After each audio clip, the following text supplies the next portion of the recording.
Cambodia is a country that's experienced the worst of the 20th century. Yet fighting back from its appalling recent history of war, genocide, and upheaval, I'm sure in the past the city was just a city of ghosts, silence, fear, and now it's the complete opposite. It's vibrant, it's come alive. But unfortunately, I think it's come at a dreadful cost of lives lost on the roads. The problem of the road crash is a serious concern for the government because it's about 4.7 deaths per day of people who die on the road. For example, in this hospital, every year we have 200 people die every year only for traffic accident and mostly from head injury. So we have to take action because I don't want to see any more injury in this hospital. So this is the perfect opportunity with the launch of the Decade of Action for Road Safety. Everyone can do their part because it will save lives.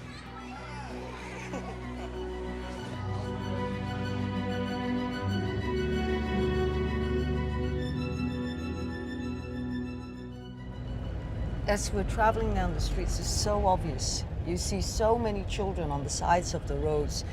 This is almost like their playground. This is where they have to go by to go to school.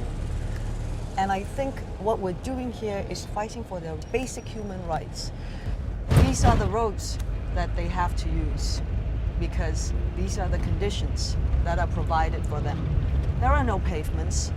There are no stop signs. There are no lights, no ramps on the roads to say slow down. Give these kids a chance. Give them a chance to live. There is nothing there to protect them. And we cannot stand by any longer. កូនបានចេញពីសាលារៀនមកវាគ្រោះថ្នាក់ដោយសារឡានបុកហើយគ្រោះថ្នាក់វានិយាយទៅប៉ើង25ម៉ែត្រពីខ្នល់ពីកន្លែងបុកមកកន្លែងធ្លាក់ហ្នឹង25ម៉ែត្រហើយលំមាចុះមកខាងក្រោមទៀតពេលនោះខ្ញុំភ័យរន្ធត់ខ្លាំងខ្លាចបាត់បង់កូនហើយអត់បានគេងរហូតពេលថ្ងៃក៏អត់បានគេងយប់ក៏អត់បានគេងដែរបារម្ភកូនព្រោះអី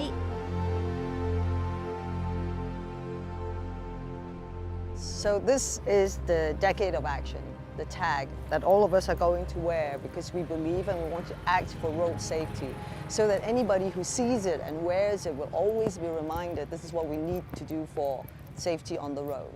We've been to Vietnam, Costa Rica, Malaysia. Why Cambodia? It's been 4 or 5 years since you and I were in Vietnam together. And I think Vietnam was always at the cutting edge. And it was where the rapid modernization and motorization was resulting in this explosion of motorbikes. And I think as we've always predicted, that was the beginning, and now it's spreading out. Here in Cambodia, it's no different. This was a very, very poor country, as we all know. But you can see with all of the cars, but especially the motorbikes, as people are getting better jobs, they're able to afford better transportation. They've gone from walking to bicycles and now in particular into the motorbike. We think the helmets, especially in this part of the world, are a really easy intervention that can have immediate impact. So that's why we're focusing on this. This is the lightweight tropical helmet. That's right. We designed that. I mean, it's affordable almost in any country in the world, but it's made to standard. It's a very safe helmet. The barcode doesn't break. We can see that around 80% of the motorbike fatalities get head injuries, but still a big challenge for us is really the helmet wearing rate among passengers, especially children. It's still a big issue in the countries where helmet for passenger is not compulsory. And here in Phnom Penh, in this school, we're working with the Global Helmet Vaccine Initiative to provide helmets and also the educational packages that go with it to make sure that children not only get a helmet but keep on wearing it. The road safety situation in Cambodia, as in so many other countries, is extremely serious, and children are particularly at risk. 260,000 young people every year are killed on the roads. And it's really not something that is being seriously addressed by the international community, which is why the new decade of action for road safety is going to be so important in trying to build momentum and get the action delivered on the streets that is going to save the lives of children like these.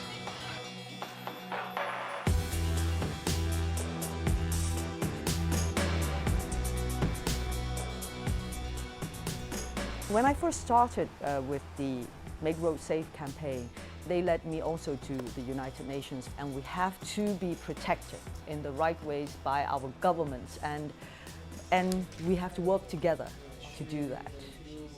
Through United Nations A Decade of Action for Road Safety, I sincerely hope that we can save human lives.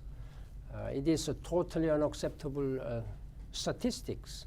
More than 1 million people die on the road, and more than 50 million people are injured. I think one of the problems is one of perception, particularly in the West, where there's very little appreciation of the magnitude of this problem. This is truly an epidemic. It is a public health crisis of epidemic proportions. And we gave a lot of thought to this analogy of using vaccines. It's not a marketing gimmick or anything, because we truly see that the helmet is a vaccine. The issue is how to deliver it, how to get it out onto people.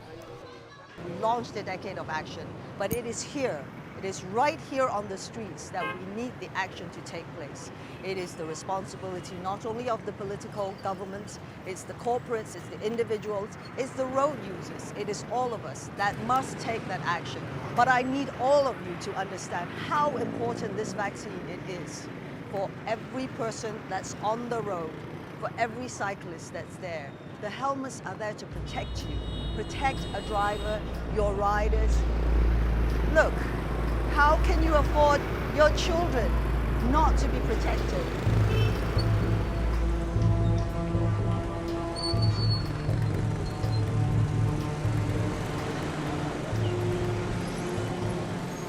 ខ្ញុំសូមជម្រាបជូនដែរនេះគឺជាការបារម្ភរបស់រាជរដ្ឋាភិបាលនៅចុងឆ្នាំ2010 សម្ដេចអគ្គមហាសេនាតេជោហ៊ុនសែននាយករដ្ឋមន្ត្រីនៃព្រះរាជាណាចក្រកម្ពុជាលោកបានផ្ញើសារមួយជូនជនរួមជាតិដែលនៅក្នុងទីក្រុងភ្នំពេញក៏ដូចជានៅតាមបណ្ដាខេត្តដែរដើម្បីប្រកាសសារនេះឲ្យប្រជាពលរដ្ឋដែលបើកម៉ូតូគឺពាក់មួកសុវត្ថិភាពគិតទាំងអ្នករួមដំណើរផងហើយគ្រប់ពេលវេលានិងគ្រប់ទីកន្លែង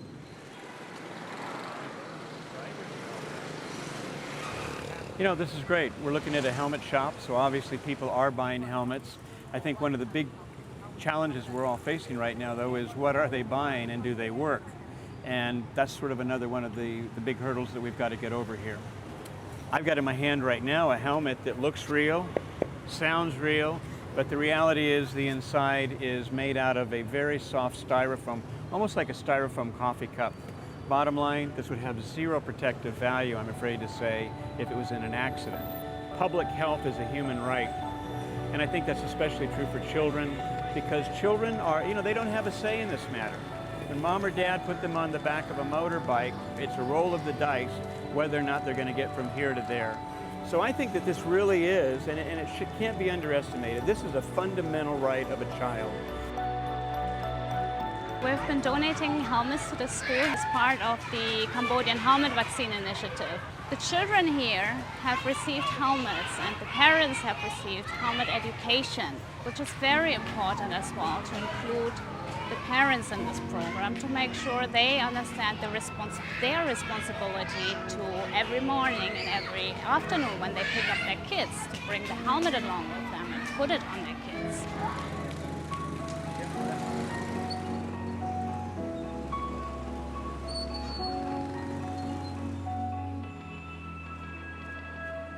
The statistics show that 2/3 of the fatalities on the roads are because of motorcycle accidents.